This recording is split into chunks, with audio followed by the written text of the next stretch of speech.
tarde. Muito boa tarde. Vamos dar início à quarta emissão da rubrica Reagir em Tempo de Covid-19. O meu nome é Marlene Pereira, sou psicóloga da Apela e vou moderar esta emissão. Gostaria de cumprimentar todas as pessoas também que vão visualizar esta emissão e agradecer nomeadamente a participação do nosso ilustre convidado, o professor Dr. Eduardo Carqueja, que é psicólogo, doutorado em bioética, diretor do Serviço de Psicologia do Centro Hospitalar Universitário de São João, responsável pela consulta de paliativos e presidente da Delegação Regional do Norte da Ordem dos Psicólogos Portugueses. O meu muito obrigado, em nome da Apela, pela sua disponibilidade e apoio desde o primeiro momento em que foi contactado pela Apela. Eu é que agradeço o convite, é para mim um prazer e uma honra poder contribuir com algumas palavras e dentro daquilo que é alguma reflexão que podemos fazer em conjunto sobre estes momentos que são novos para todos. Se as doenças já são antigas para alguns, esta é uma novidade para todos. E daí temos que perceber um bocadinho esta conjuntura toda que estamos a viver exatamente neste âmbito, que é uma novidade para todos, embora alguns já estejam a viver situações mais antigas, o que é decorrente da sua doença. Exato. E nesta emissão pretendemos mesmo isso, refletir sobre o impacto que o isolamento social tem nesta vivência da ELA, não é? Porque a ELA é uma doença cuja evolução é marcada por perdas e pela sua natureza progressiva conduzem, de certa forma, a um isolamento, a um confinamento involuntário e também caso o próprio doente não tenha o apoio ou retaguarda de um cuidador formal ou até apoio domiciliário, um assistente pessoal, fica o próprio cuidador informal, que muitas vezes é um familiar, confinado a este também isolamento, não é? Involuntário, para prestar os cuidados que o seu familiar necessita. Pelos relatos das famílias que temos acompanhado, realmente a pandemia por Covid-19 veio exacerbar ainda mais este confinamento, não é? Originando também até uma certa instabilidade emocional, com vários medos, tristezas, ansiedade. E, portanto, neste seguimento, gostaria de questionar de que forma é que este confinamento afeta a gestão destas perdas, não é? Que já existiam por parte do doente e toda a dinâmica familiar. Por exemplo, sabemos que ficaram muitas pessoas sem ir às terapias, este é um dos exemplos. E, por outro lado, que questões se levantam e que aspectos não devem ser secundarizados, não é? Quando pensamos nas alterações que a conjugalidade pode sofrer com esta situação de confinamento e também de isolamento social. Fui esclarecedora? De facto, é um desafio responder a isso tudo, Marlene. Eu vou tentar abordar algumas coisas e reparem, e desde logo há aqui uma premissa muito importante. O que nós vamos refletir não significa que seja uma certeza plena e única, nem uma verdade exclusiva. Eu vou refletir um bocadinho sobre estas temáticas que me coloca e as que vêm a seguir, mas eu não quero que isto seja feito como algo que tem que ser assim ou devia de ser assim, não. Porque o que nós temos vindo a ver, e inclusivamente decorrente desta pandemia, nós temos o nosso centro hospitalar e o nosso serviço de psicologia tem mais de 300 doentes em seguimento decorrente da Covid. Então, temos aqui já um leque muito grande de pessoas e as reações vão variando, não é? Se temos pessoas que efetivamente o confinamento tem sido uma situação muito complexa, temos outras que se calhar não têm sido tão assim. E depois temos que perceber que o que está a acontecer é uma crise coletiva em cima de algumas crises individuais das pessoas. Então isto quer dizer o quê? Eu tenho uma doença grave, ou tenho uma doença não grave, mas estou doente, tenho uma ELA, por exemplo. Em que condição é que eu estou, em que tempo evolutivo eu estou da minha doença? Isto é uma crise individual, em que eu tenho que ter os recursos alocados a mim próprio. O que acontece com esta pandemia é que existe uma crise que é uma crise global, né? E que não é só, como todos sabemos, exclusiva do nosso país, é uma crise mundial, que aloca recursos a todos. E, naturalmente, eu estou focado na minha crise, que é perfeitamente lícita, e é perfeitamente natural que as pessoas fiquem focadas, e tem que ser, mas eu agora não me vou sentir o alvo de tanto olhar, porque vai ser um olhar mais disperso para outras situações. E reparem, nós agora, neste desconfinamento, começámos a ver as pessoas, naturalmente, a reclamarem de uma forma perfeitamente lícita situações que deviam ter ocorrido. Ok, mas imaginem um doente, e podemos focar-nos num doente com ela, que venha a um hospital, e reparem, eu estou perfeitamente à vontade, porque desde o primeiro dia o centro hospitalar deparou-se com aquilo que era tudo uma surpresa. De dia para dia nós saíamos à noite, quem saía, no outro dia de manhã tínhamos que ter algo, já era diferente, haviam canais diferentes, tínhamos que construir canais e circuitos entre parecem estar infectadas e não infectadas. Tudo isto mereceu aqui um cuidado que foi também muito uma surpresa para todos, e todos tentaram contribuir daquilo que era o melhor. É evidente que alguém que está à espera de fazer as suas terapias, o seu percurso mais até de fisioterapia, todas estas dimensões, fica focado nele, que também é lícito, assim, mas eu agora vou deixar de ter este tipo de ajuda, ok.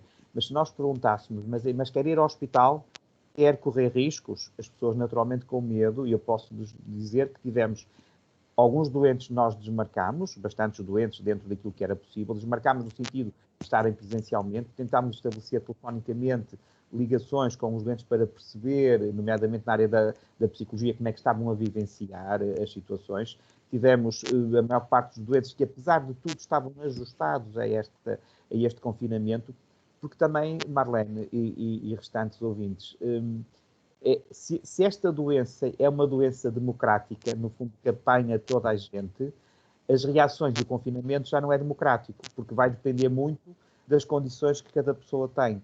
Se eu até vivo numa casa térrea e que tenho um jardim, naturalmente eu posso vir ao jardim e posso tentar, neste confinamento, aliviar-me um bocadinho da clausura das 4 paredes. Mas se eu não tenho, eu tenho que me ajustar a esta condição. Então, naturalmente, também vamos ter aqui pessoas a dizerem que este confinamento teve determinada repercussão nelas, outros não tiveram. Porque conseguiram encontrar aqui, porque a estrutura da casa, por exemplo, é desta forma, e outros vão ter tido dificuldade porque a estrutura da casa não estava preparada ou está pouco preparada para estas condições. E depois reparem, quando a Marlene me coloca a questão da conjugalidade, desta proximidade, muitos destes doentes já estão confinados ao seu espaço da casa, né? E naturalmente há aqui um confinamento, mas é um confinamento que é, entre aspas, e com isto eu não quero ser mal entendido, é obrigado pela crise individual, pela doença daquela pessoa. Neste momento, ou durante algum tempo, agora não, mas durante algum tempo, não era só o confinamento decorrente da situação clínica do meu familiar, era também da estrutura macro do próprio sistema que não me permitia que eu saísse.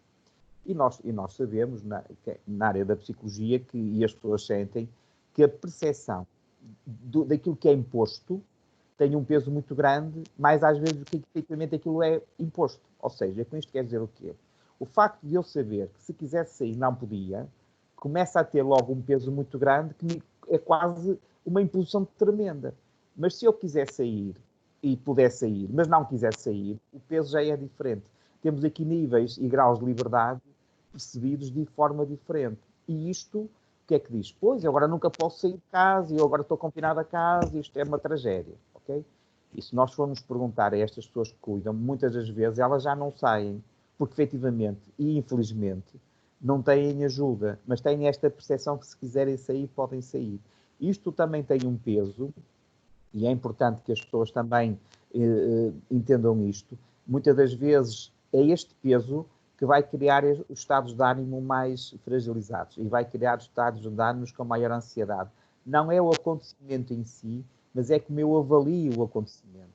Então, o que nós, no fundo, também tentamos fazer, nomeadamente com os doentes com ela e outros tipos de doentes, era que as pessoas não generalizassem as emoções. A minha vida agora vai ser sempre assim. Eu nunca vou sair daqui, por exemplo. Não.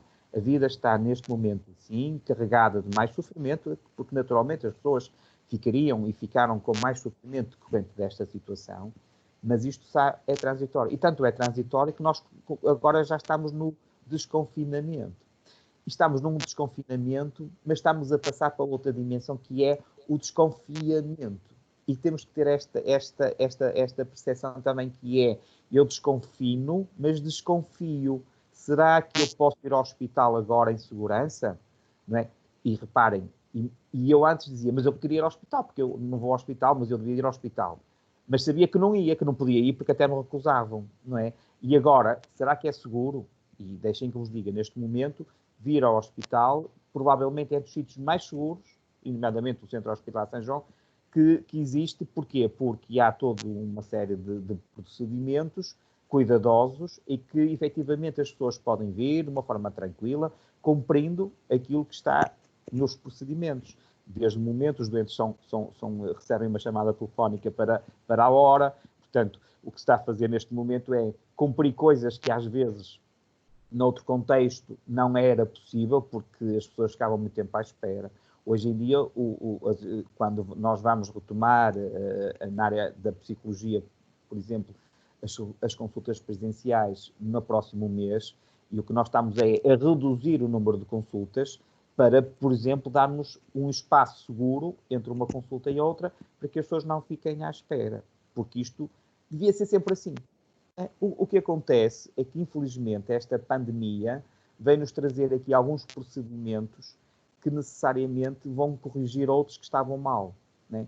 Agora, nós estamos a viver também uma situação pondo isto numa corrida de automóveis, em que eu tenho que acelerar muito, mas estou com o outro pé no travão. E com isto quer dizer o quê? Por um lado, dizem assim, temos que retomar todas as consultas dos doentes que ficaram com as consultas pendentes, é verdade, mas temos que ter a garantia e a segurança que estes doentes são vistos em sítios adequados. Ou seja, se até agora havia situações, e dou-vos o exemplo, nosso objetivo da psicologia, que muitas das vezes sem salas íamos, venha, e depois nós arranjámos um gabinete para o ver, e andávamos lá naquilo que o português é muito bom, que é na lei do desenrasca. Neste momento eu não posso dizer a um doente para vir e depois arranjo uma sala. Eu tenho que dizer ao doente, vem ter comigo, a consulta é às 11, chego por volta das 11 menos 10, e eu às 11 horas até às 11h45 vou vê-lo. Para quê? Para entre as 11h45 e o meio-dia eu poder pedir para fazer a desinfecção da sala, e não é por causa do doente que nós suspeitamos, mas temos que suspeitar. Cá está o desconfiar, porque é importante, não menosprezando as situações, mas eu quero que todas as pessoas que venham, eu e todos os responsáveis do hospital, que venham, né? E que depois não digam para que é que eu fui ao hospital, mais valia não ter ido. O que nós queremos é que as pessoas venham em segurança. Agora, naturalmente, estes procedimentos não é para os doentes estarem uma manhã na sala de espera. Não é possível. Os doentes têm que chegar e têm que ser vistos. Se até há pouco tempo atrás isto era difícil, fazer isto, naturalmente as estruturas não mudaram, não é?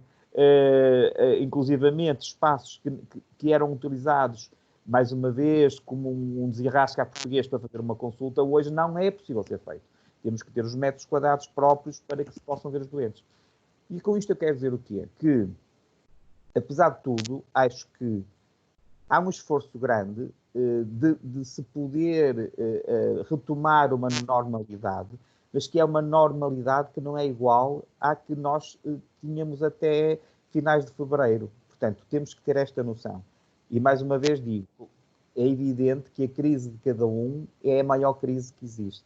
Mas nós vivemos uma crise global. Portanto, e dentro daquilo que é o possível, não de todo, menosprezando, porque quem me conhece sabe que eu tenho muito respeito pelo sofrimento das pessoas, temos que perceber que, naturalmente, nós podemos estar mais centrados naquilo que é o nosso problema.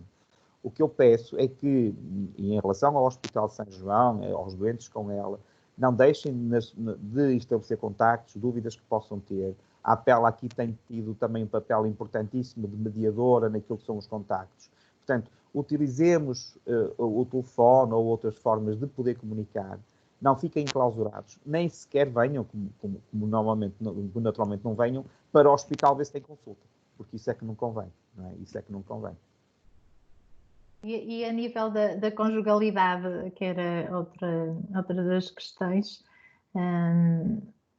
acha que houve ali alguma alteração, até porque passam mais horas, a nível da gestão de conflitos, se foi fácil, qual é a percepção que tem? nós temos de tudo, Marlene, mais uma vez. É por isso que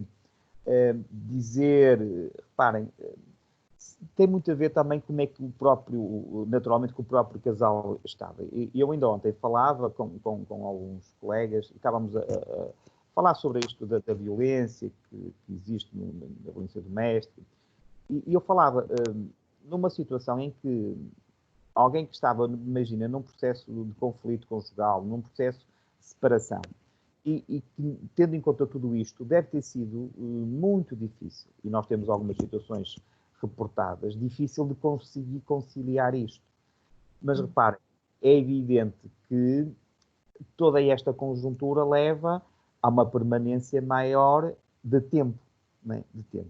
Havendo o conflito, naturalmente, o que é que vai acontecer? Vai-se colocar o ónus do conflito ainda mais fechado e ter que ser resolvido naquele tempo. Isto naturalmente vai criar dificuldades na conjugalidade, não é? Agora, vai variando. Nós não temos dados neste momento, nós no nosso serviço não temos dados que se possa dizer que houve um agravamento da intensidade dos conflitos. Não tenho. Naturalmente pode ter havido, não é. Mas tenho tido alguns relatos de pessoas que aproveitaram estes momentos até para desfrutarem da relação de uma forma diferente. Já que temos que estar aqui e temos, portanto, vamos ter que... Isto é a mesma coisa que os miúdos quando vão para a escola. Tu tens que estar até aos 18 anos. Ou levas isto do melhor, ou então vai ser até aos 18 anos vai ser uma coisa horrível na tua vida. Não é? E depois depende muito da personalidade de cada pessoa. Se há pessoas que conseguem encontrar aqui mecanismos de superação, porque é isso que estamos a falar, não é? E é muito curioso, porque há uns anos atrás falava com um amigo meu e alguém dizia assim, fogo, isto agora alguém que tinha sido preso e que estava em prisão domiciliária, inibido até dos meios audiovisuais, da internet, isso tudo. E alguém dizia, quem me dera a mim, isto era fantástico, não deve faltar dinheiro numa casa jardinada e tudo. E alguém dizia assim, experimenta 15 dias obrigado. Só 15 dias obrigado a não poder sair de casa. E tu vais ver o que vai acontecer. Mal ele sabia que passava alguns anos, nós íamos ter que assumir isto. E de facto é verdade. Mais uma vez tem a ver com isto, Marlene. Eu estou porque quero ou eu estou obrigado. Não é? Então, quando eu estou obrigado, eu devo fazer aqui um esforço para me superar, para dizer, ok, apesar de eu estar obrigado, eu posso estar desobrigado e saborear o que me está a acontecer. Porque passa muito por isto. A forma como nós olhamos o problema vale mais do que o problema em si. Exato. Muitas das vezes, nós sabemos disto, há problemas que são relativamente fáceis de resolver para uns e são tremendos para outros. O problema é o mesmo. Que olhos, que lentes é que eu ponho? Exato. Qual a percepção? A percepção e muito do acompanhamento que nós temos feito, sobretudo com os doentes com Covid positivo, que estavam retidos no próprio contexto familiar, um num quarto, outro no outro, não podiam, não se poderem contactar, tudo isto, passou um bocadinho por isto, passou por nós tentarmos colocar aqui, ajudar as pessoas a colocarem lentes diferentes para a situação do problema, não é? E sempre tudo numa dimensão de transitoriedade, ou seja, de facto, este confinamento, e nós estamos a ver, março, abril, e agora estamos em maio, começa a abrir, naturalmente as pessoas começam a sair. É um bocadinho este caminho que se calhar, pondo atrás, todas as pessoas dizem isto vai ser um caos, 3 meses fechado, 2 meses e meio fechado, não vou aguentar. Mas estão cá. Conseguiram. Então se conseguiram, e as pessoas podem dizer, mas foi difícil, ok, isso é outra coisa. Apesar de ser difícil, eu consegui. Exato. E já fomos aqui também inserindo outra questão, que era realmente a expressão do afeto entre a pessoa com ela e os seus familiares, que também temos relatos que realmente, de certa forma, como estiveram mais próximos, tiveram mais tempo para se dedicar um ao outro, não é? Também realmente permitiu criar uma relação mais de harmonia, mas por outros casos, claro que sabemos que 24 horas às vezes há conflitos e então a questão era realmente como garantir que o gesto, não é? Este gesto ou a expressão de afeto estará presente, mesmo até com cuidadores formais, porque agora chegam-nos com EPIs ao domicílio, não é? Ou então se vão a consultas no hospital, como é que garantimos esta expressão de afeto, tanto pela própria família, mas também pelos profissionais que acompanham o doente em si? Sabe que o afeto tem várias formas de ser transmitido, não é? O toque, nós estamos habituados, somos treinados a isso, treinados no sentido da cultura, não é? O afeto, o toque é muito grande, mas há culturas em que o toque é extremamente proibido. Os japoneses, não é? Nós nem podemos abraçar os japoneses, como outras culturas ou outros povos, que não é sinal de afeto, é sinal até de desrespeito, de proximidade excessiva. Então nós também temos que nos habituar. E tem sido muito curioso, e nós da área da psicologia, e a Marlene seguramente me acompanha nisto, descobrimos novas formas de contacto e vamos descobrindo. Imagina um psicólogo de máscara, ok, não é? Um psicólogo de máscara. Então os lábios, a boca, não se consegue a interação, não é? Mas se calhar, se nós formos ver, o olhar, hoje em dia, tem um peso maior. O olhar, até nas dimensões afetivas, tem aqui o que é que acontece. Vejam, por exemplo, descubram a sensualidade que tem por trás de uma máscara, os olhos. A dimensão afetiva, a dimensão mesmo da sensualidade, tem aqui peso. Estamos a falar de máscaras. É evidente, reparem, e nós assistimos nos primeiros dias médicos e enfermeiros auxiliares a entrarem nas enfermarias de infecciologia, por exemplo, com os doentes com Covid positivos, e que estava tudo ainda num caos e tudo muito, muito, muito, muito assustado, como era natural, e ainda bem que assim é. Mas, por exemplo, deparávamos que, e até dito por alguns outros médicos, a quem não fazia, por favor, não se esqueçam de pôr o nome e a vossa categoria profissional. Portanto, as pessoas entravam naqueles escafandros, mas quem estava sabia que debaixo daquele escafandro estava um médico, um enfermeiro ou um auxiliar que se chamava João, Maria ou António. Portanto, isto aproxima as pessoas. Não é mais um EPI que entrou aqui que nem sabe quem é, um ET. Não sei se quem era, ok. Mas reparem, mas muitas das vezes, noutras situações, nós também somos capazes de ser tratados por pessoas que não sabemos o nome, nem sabemos quem é. Era um debate branca e não era preciso esta crise. Portanto, vejam que muitas das vezes nós focamos e agora como é que é os afetos, mas quantas vezes nós vemos profissionais de saúde escondidos atrás de um computador a falar com os doentes. Portanto, não há assim uma novidade, se formos ver, entre aspas, em algumas situações tão grande quanto isso. Mas, mais uma vez, estamos com não poder tocar. Não é? Agora não posso tocar. Não é? E lembro-me no início de ainda termos algumas consultas presenciais e havia doentes que ficavam muito zangados porque nós, por exemplo, não os cumprimentávamos. E no meu caso concreto, e quem me conhece também sabe que eu normalmente cumprimento as pessoas, sou afável, como qualquer outros colegas, e as pessoas ficam assim, mas porquê é que não me cumprimenta? Eu não tenho sarna, não é? Pois, mas tenho eu, posso ter eu e posso... Porque, de facto, há toda aqui esta conjuntura que as pessoas se vão adaptando e vão... Agora, a forma dos afetos pode ser dita pelas palavras, né? Os afetos. A forma de, por exemplo, as pessoas se cumprimentarem podem ser, e vê-se muita gente, ou com o pé, quando se pode, ou com o cotovelo, quando se pode, não é? Ou em pescar o olho. Portanto, o importante é que eu sinta que o outro é importante para mim e que eu sinta que o outro me recebe como ser importante e como ser pessoa.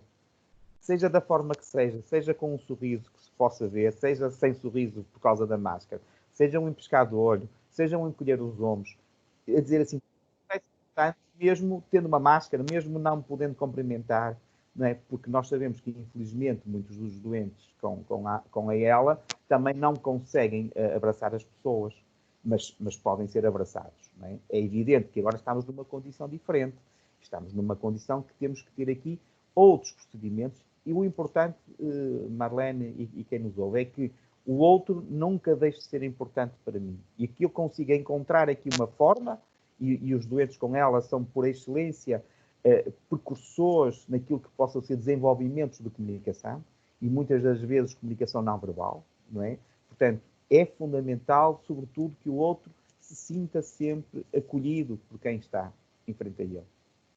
Exato. Também concordo com a sua opinião. Considera que este confinamento pode permitir um salto afetivo, na medida em que acabamos por estar, se calhar, um bocadinho mais solidários, até com mais tempo para darmos ao outro? Então, Eu sou muito positivo e gostava de dizer também. sim, vai ter, vai ter. Dúvidas. Tenho muitas dúvidas, mesmo tenho muitas dúvidas. Espero que as minhas dúvidas se despecem e sejam certezas, não as minhas, mas o que vai acontecer. Nós somos muito bons no momento de ser solidários, mas não somos exatamente iguais na manutenção daquilo que é o ser solidário. E vem aí tempos ainda mais difíceis do que estes, nomeadamente a nível económico, vai ser tremendo para muitas pessoas. E aqui sim, vamos ter que nos desconfinar todos para nos entregar de uma forma ou de outra aquilo que possam ser as exigências na dimensão mais até da própria vida de cada um, na falta de emprego, nas alterações de vida das pessoas. Eu gostaria muito que nós fôssemos mantendo esta dimensão de ser solidários. Tenho algumas dúvidas, porque, mais uma vez, o que é que vai acontecer? Vai persistir a crise individual em função da crise coletiva. Porque a história nos diz isso. Não é? Nós somos muito solidários quando nos toca, e isto, o povo português foi fantástico, e agora, será que vamos conseguir manter isto sempre? Será que isto nos vai mudar enquanto pessoas? Será que a realidade que aí vem será vista com outros olhos? Em que a dimensão económica tem uma matriz na sua base de humanismo? Ou ainda vai ficar mais exacerbada a dimensão económica de lucros para muito poucos em função de prejuízos muito mais? É um bocadinho isto, não é? Portanto, acho que eu estou muito expectante com aquilo que vem, quer a nível económico, quer a nível solidário, quer a nível de reações psicológicas que vão surgir. Eu não tenho certezas, porque o que nós vivenciamos neste momento na interação com os doentes e com as famílias, há vários tipos de reações. Não há eu quando vejo 80% estão assim, 90% estão ao sol, ok, mas os outros 10 não são importantes, como é que estão a vivenciar isto? E será que nós temos muitas variáveis nos contactos com os doentes e com as famílias. E deixe-me só dar um exemplo. Veja, naquela dimensão dos rituais fúnebres, em que as pessoas estão muito preocupadas e, naturalmente, não se puderam despedir.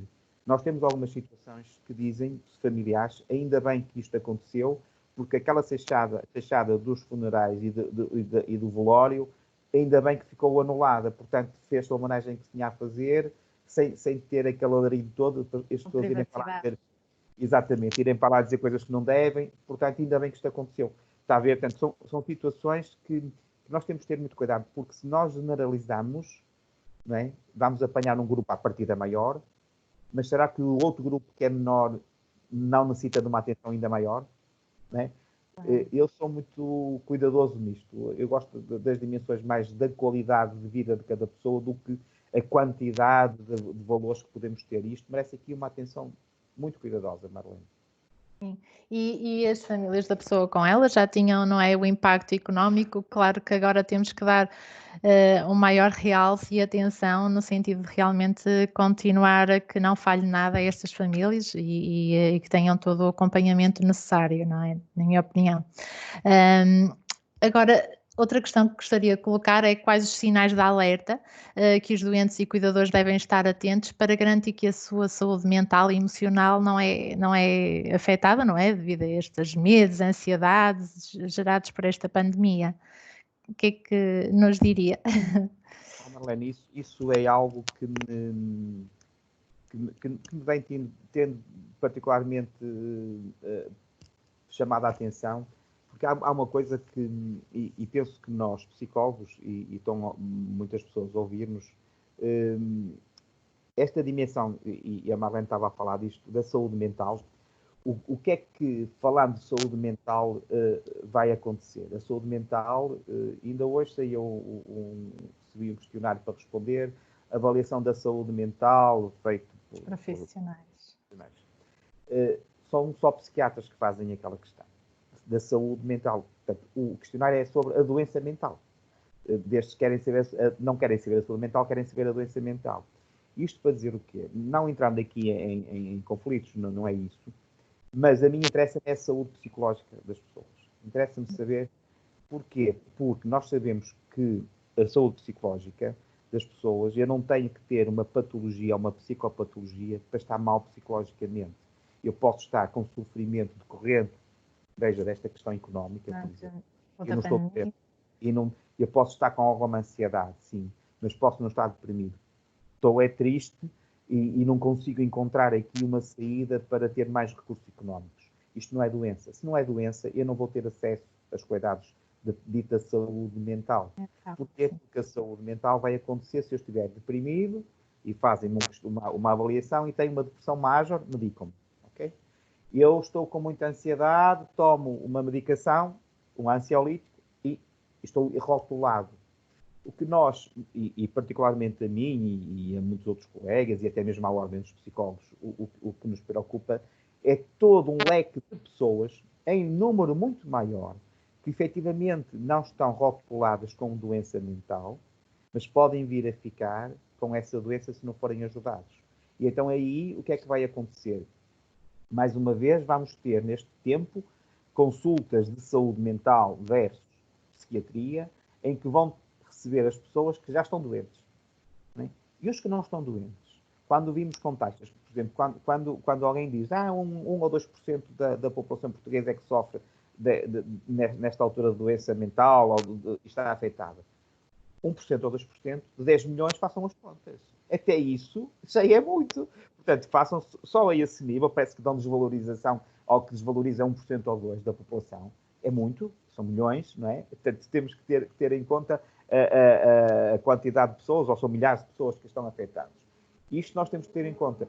Portanto, o que eu deixo aqui às pessoas é que, nestas dimensões, procurem, antes de ficarem com doença, há alguma sintomatologia, alterações do sono, maior inquietude, dificuldade em aquilo que normalmente se chama uma maior irritabilidade no contacto com as pessoas. Por favor, peçam ajuda. E eu vou aqui fazer uma coisa. Peçam ajuda à Pela, à Marlene, por exemplo. Peçam ajuda a outras áreas que possam, aqui, no fundo, amortecer estas alturas. A intervenção psicológica aqui é fundamental, numa dimensão até preventiva. É preciso, muitas das vezes, e muito daquilo que nós fazemos, é normalizar situações que as pessoas estão a vivenciar. Naturalmente, não é dizendo que tem que ter paciência, isso vai passar, não é isso. Mas os psicólogos têm técnicas de normalização de algumas emoções e de algumas vivências. E isto é importante. Antes que adoeça, por favor, vejam irritabilidade, maior inquietude, aumento dos medos, alteração do sono, todas estas dimensões. Eu não tenho que estar deprimido para pedir ajuda. Portanto, há aqui, sei lá, a perda de apetite, por exemplo, ou excesso de apetite, às vezes comemos, alterações, por exemplo, a nível de consumos. Muitas das vezes as pessoas começam, por exemplo, naquilo que é um fácil acesso, a beber em excesso, porque parece que anestesiam toda esta vivência, e aqui temos que ter em atenção, é que perante um problema eu vou ficar com dois, que é, por um lado, eu não vou resolver o que me está a causar este sofrimento, e por outro, vou ficar dependente, por exemplo, do álcool. Então, se eu tinha um problema, vou ficar com dois. É muito mais ajustado pedirem ajuda, solicitarem colaboração, serem avaliados, do que propriamente tentar resolver por si só todas estas questões. Exato. Sim. Então, já inserindo um bocadinho as estratégias, são realmente, por exemplo, nós temos 2 psicólogas a intervir na APELA, os nossos contactos estão disponíveis na página, também sei que existe a linha de apoio psicológico do Sistema Nacional de Saúde 24 e também os produtos de apoio, os documentos de apoio que a própria Ordem dos Psicólogos criou, têm lá muitos conselhos, as pessoas até uma forma de leitura e de lazer podem consultar, acho que estão muito bem elaborados. De já a minha felicitação por a elaboração desses documentos, que acho que estão muito bem conseguidos e as pessoas podem realmente ir buscar alguns conselhos, dicas para lidar melhor com esta situação toda, com esta nova realidade que vivemos. Marlene, deixa-me aproveitar isto que está a dizer. Sim, de facto, é fantástico. A Ordem fez e tem na página da Ordem que se pode descarregar várias dezenas de apoios a esse nível. Nós também, no site do Centro Hospitalar de São João, temos alguns documentos que estão abertos a todos, quer aos profissionais de saúde, quer às pessoas que queiram consultar. Nós temos documentos que é para como reagir ou como perceber um bocadinho situações de crise e que podem ajudar também as pessoas a perceberem alguma da sintomatologia. Temos outros documentos que têm a ver com aquilo que da área da neuropsicologia, que são chamados desafios cognitivos. Portanto, tem uma série de desafios. Neste momento temos 11 desafios em PDF, podem perfeitamente descarregar, é de livre acesso e tem sido muito interessante porque quer para os profissionais poderem utilizar com os doentes, quer os doentes diretamente a ir buscar, porque nós tivemos esta preocupação no início da pandemia de os doentes da área da neuropsicologia, doentes com alguma demência. Nós fizemos um documento também para apoio aos cuidadores de doentes com demência ou aos doentes idosos, que também está na nossa página do Centro Hospitalar. Portanto, podem perfeitamente consultar. E isto fazer o quê? Que, apesar de tudo, nós não nos esquecemos dos outros doentes. Tentamos ao máximo continuar. Reparem, e nós somos o centro que mais doentes recebemos de Covid. Foi um esforço tremendo, mas muito bom, muito grato e muito saudável no sentido de dádiva, que acho que era fundamental ser feito.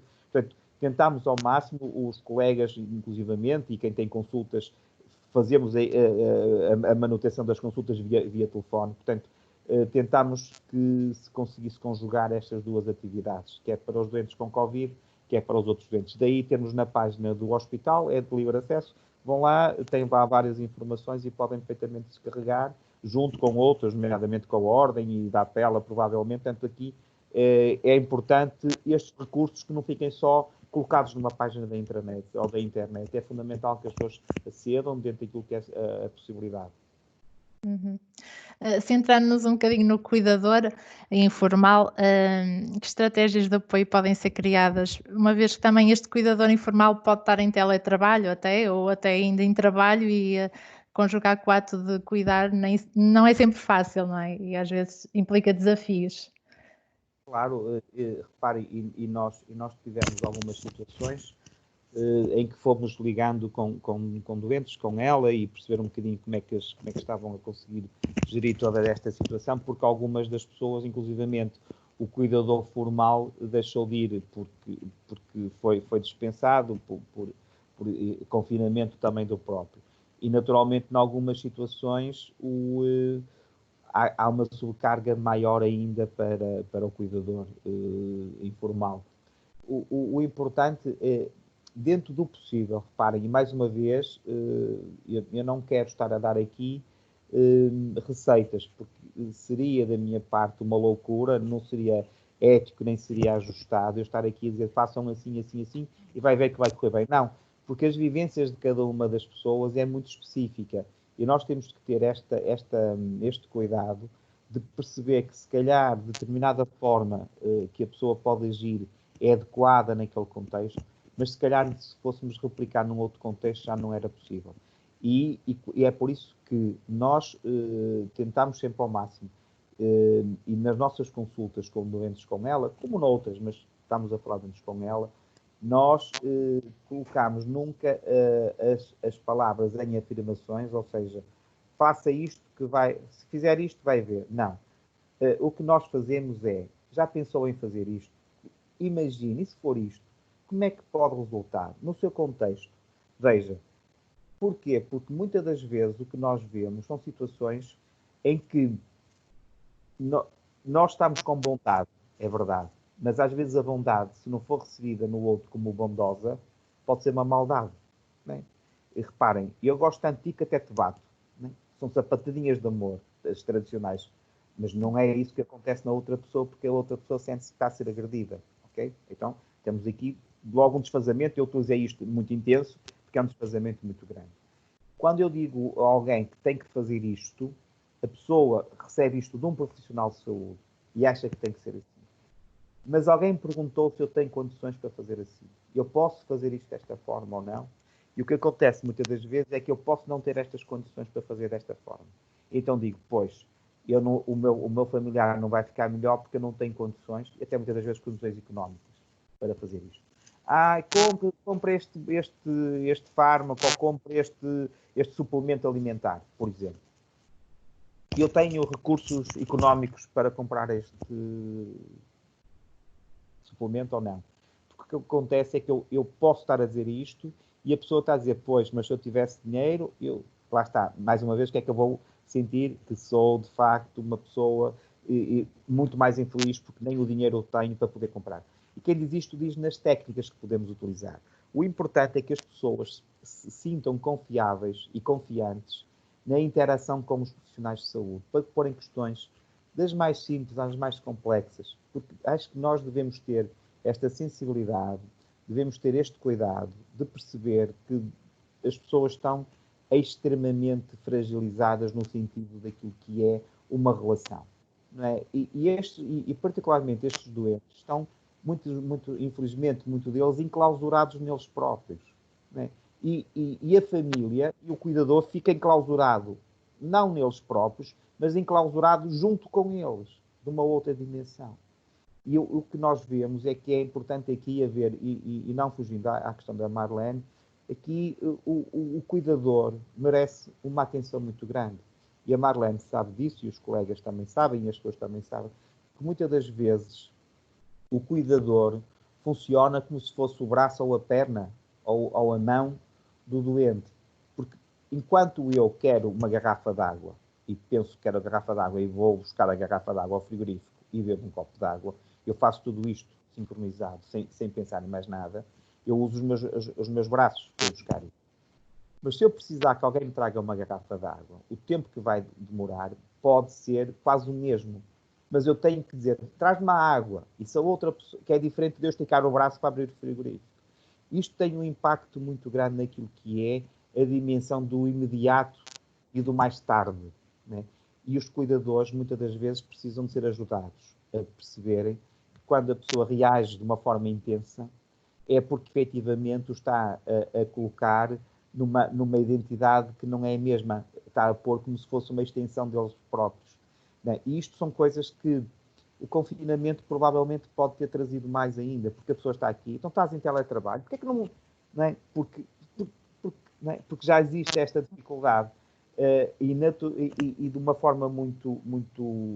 Nós não temos, neste momento, transmissão de situações com grande conflito, como eu dizia há bocadinho, dos casais. Mas não me choca que isto possa ter sido o teletrabalho um fator também de algum conflito, eventualmente, no casal. Pode não ter sido também, porque pelo menos estou aqui, consigo... Ontem dizia-me um aluno, não, é fixe isto por as aulas à distância, e vamos abordar mais à frente, mas é muito fixe, porque eu, se quiser, desligo o som, apago a imagem, portanto, ninguém sabe se eu estou lá ou não, portanto, eu consigo ir ali, fazer um jogo qualquer e volto outra vez. Portanto, tudo isto aparentemente fica mais simples e o teletrabalho também tem esta vantagem. Nós tivemos algum tempo em teletrabalho, a maior parte dos nossos colegas ainda estão, eu tive muito pouco, mas posso-vos dizer que a experiência de teletrabalho foi um trabalhão, porque eu trabalhava muito mais do que efetivamente. Porquê? Porque tudo era teletrabalho, portanto era fácil. Agora, é importante haver ritmos também para isto, não é? Tentar alocar dentro daquilo que é possível, dizer, ok, eu agora vou precisar de ter uma hora para mim. É possível? estás preparado, posso deixar ficar nesta condição assim. Portanto, os ritmos também são muito importantes. Porque isto, mais uma vez, reparem, e nós estamos a viver uma crise muito intensa, que traz comportamentos que já de uma outra forma também aconteciam. Isto parece aquela dimensão, portanto, estamos em teletrabalho, não é? A dimensão de que muitas pessoas olham para uma senhora que não tem trabalho fora, que é a chamada senhora doméstica, e que nós temos algumas senhoras domésticas que trabalham muito mais do que qualquer outra que trabalhe fora. E algumas dizem, tomara eu trabalhar fora, porque eu assim, como toda a gente diz, tu és doméstica, então já agora vais buscar os netos. Tu és doméstica, podes fazer as compras. Tu és doméstica, podes fazer... Portanto, tu és doméstica, levas com tudo. E aqui também muitas das vezes é isto. Já que estás em teletrabalho, também estás em casa, podes fazer isto. Paras um bocadinho.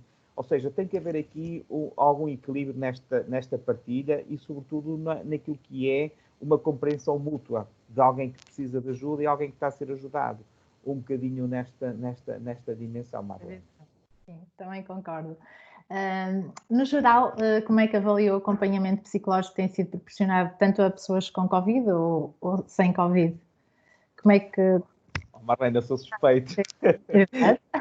E também está na ordem dos psicólogos, portanto pode-nos dar uma visão, não é? Mais abrangente. Repare, mais uma vez, nós enquanto ordem, a ordem tem tido aqui um papel fantástico, um papel de uma contribuição muito grande, quer com a ajuda dos materiais, quer noutras interações que tem tido, quer a informação que tem feito com os profissionais, porque, reparem, esta dimensão nova do atendimento online, ou atendimento telefónico, era relativamente residual. Neste momento é muito grande, é a maior parte dele, mas isto leva também a questões éticas e questões deontológicas que temos de ter aqui algum cuidado, né? Por exemplo, é feito com crianças, né? Como é que nós sabemos que a criança está totalmente isenta e está em privacidade e que não está um adulto a obrigá-la a estar naquela dimensão de uma consulta? Portanto, há aqui algumas nuances que nós temos que ter algum cuidado. É evidente que a intervenção psicológica vai muito ao encontro daquela questão que a Marlene me colocava há bocadinho. Acredita que isto vai mudar para a frente e que vamos ser mais solidários? Eu ponho a questão, acha que vão, por exemplo, possibilitar acesso às pessoas a consultas de psicologia, por exemplo, no SNS? Não acredito. Porquê?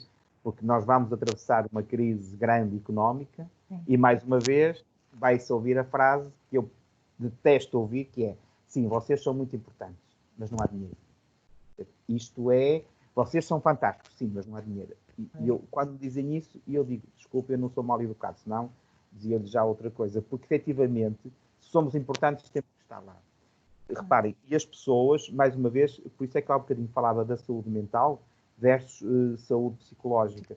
Porque para a saúde mental vai ser preciso marcar consultas de psiquiatria, ok? E vão ser marcadas. Mas as pessoas, quando tiverem acesso às consultas de saúde mental, já é tarde porque efetivamente já desenvolveram doença. E muitas destas pessoas não precisariam desenvolver doença.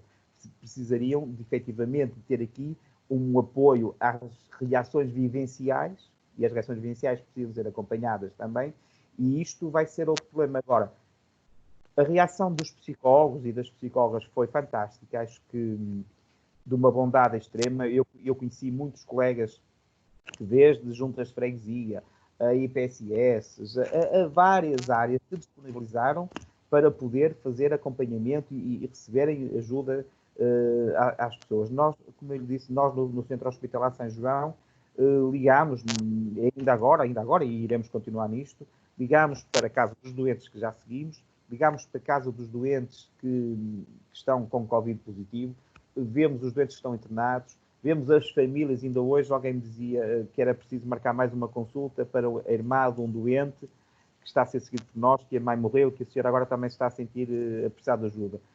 Estamos nesta disponibilidade agora.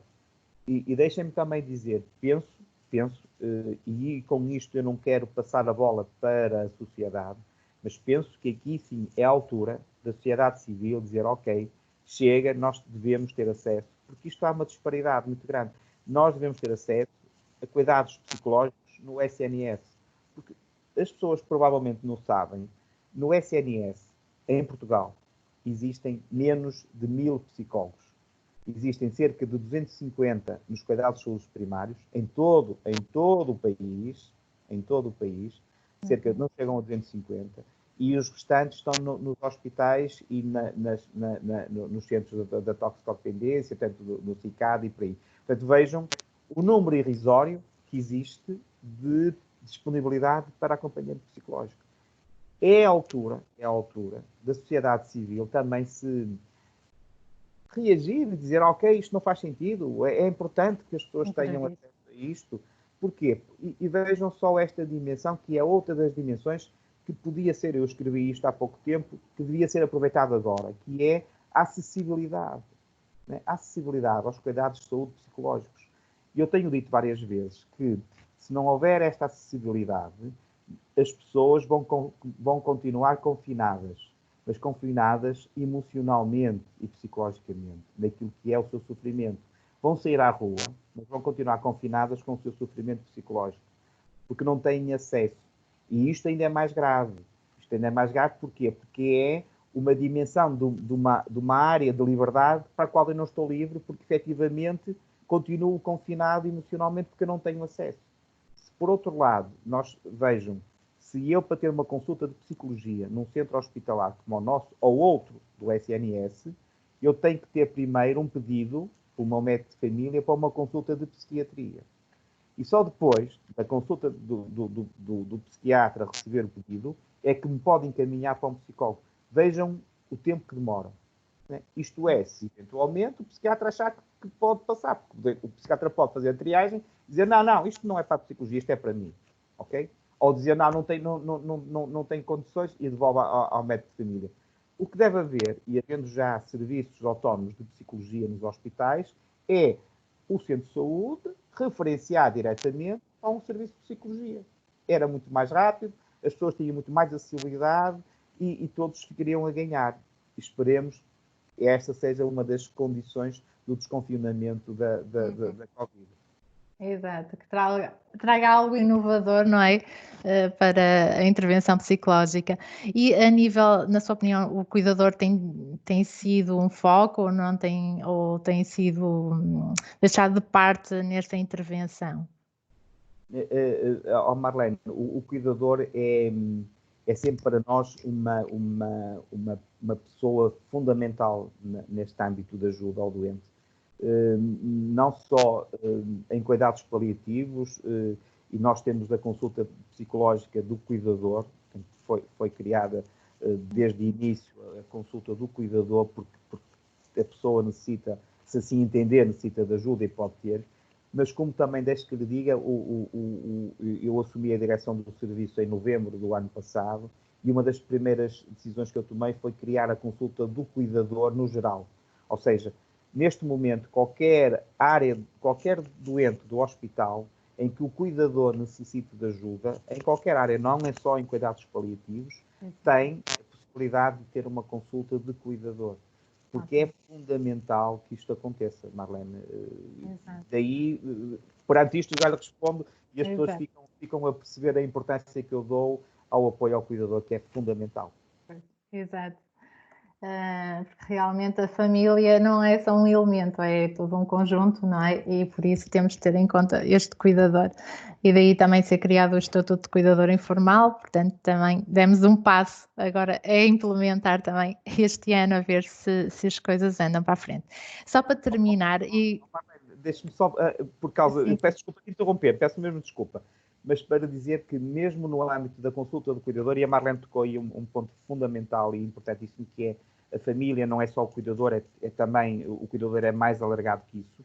Nós temos situações que inclusivamente acompanhamos o cuidador informal.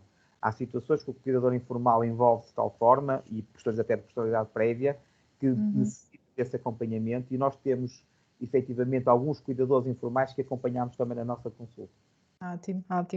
Ótimo.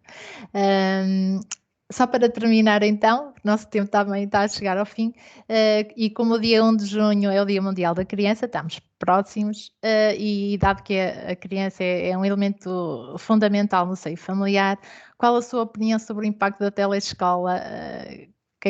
qual o impacto que está a ter na dinâmica familiar e também se há casos de crianças, mas já me respondeu, a ser acompanhadas psicologicamente nesta fase de pandemia. Olha, até a escola tem sido uma boa ajuda. Acho que tem sido, apesar de tudo, mais uma vez, pode ser aqui um acrescento a esta dimensão do ensino, tendo em conta todas as condições que temos. E não nos podemos retirar desta dimensão de algo anormal que estamos a viver. Ou seja, é importante que nós nos foquemos que o que está a acontecer em muitas das coisas decorre da condição que estamos a viver de pandemia, de um estado de emergência, um estado de calamidade, e é por isso que temos que viver estas dimensões. E não podemos retirar, porque senão temos um fundo de uma tela que é diferente da realidade que estamos a viver e estamos a jogar de uma forma diferente. Naturalmente, a telescola, e não sendo eu um expert da educação, mas a minha esposa é educadora e é professora, portanto tem esta dimensão toda, e os inputs que nós temos tido é que efetivamente as crianças conseguem estar bem e conseguem interagir de uma forma diferente e veio trazer aqui uma dimensão nova, que é um modelo também novo, e o importante seria, se calhar, conjugar estas duas possibilidades, quer presencial, quer não presencial, porque acho que ganharia muito. Reparem, nós temos visto uma coisa que é muito curiosa agora neste desconfinamento, uma coisa que se via só noutros países, que era ao fim da tarde, crianças a brincar nos jardins, não é? Nós, o que víamos até agora eram as crianças metidas nos jardins das escolas, enclausuradas também num confinamento obrigatório, os pais a chegar às 7 da tarde a buscá-los para ir para casa a correr e as crianças lá cheias de trabalho.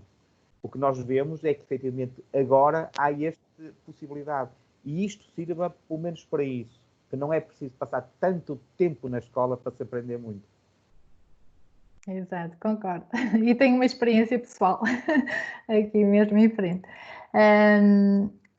Não sei se quer acrescentar mais alguma informação ou partilha, mas realmente acho que a pessoa não deve sofrer em silêncio. Existem várias linhas de apoio, vários realmente profissionais disponíveis para ajudar as famílias e, portanto, acho que devem recorrer ao APEL, ao hospital, onde se sentirem melhor, para que a pessoa possa estar saudavelmente e mentalmente bem, psicologicamente. Eu agora não sei se gostaria de acrescentar e agradeço imenso a sua colaboração, todo o apoio prestado, foi enriquecedor e espero que também todas as pessoas que nos vão ouvir se sintam, portanto, esclarecidos e se tiverem alguma dúvida, contactem-nos. Eu só me resta agradecer e deixar uma palavra de esperança para todas as pessoas que vivenciam esta doença e para todos os cuidadores que cuidam, que não fiquem clausurados no sofrimento. Por favor, peçam ajudas, porque é importante que seja vertido naquilo que são as necessidades das pessoas, que as ajudas técnicas são fundamentais, mas as ajudas psicológicas naturalmente e as ajudas médicas que já é comum, mas não deixem de ficar, não fiquem enclausurados no sofrimento, porque naturalmente será pior que ficarem enclausurados em casa. Obrigado. Muito obrigada. Cumprimentos a todos e uma boa tarde.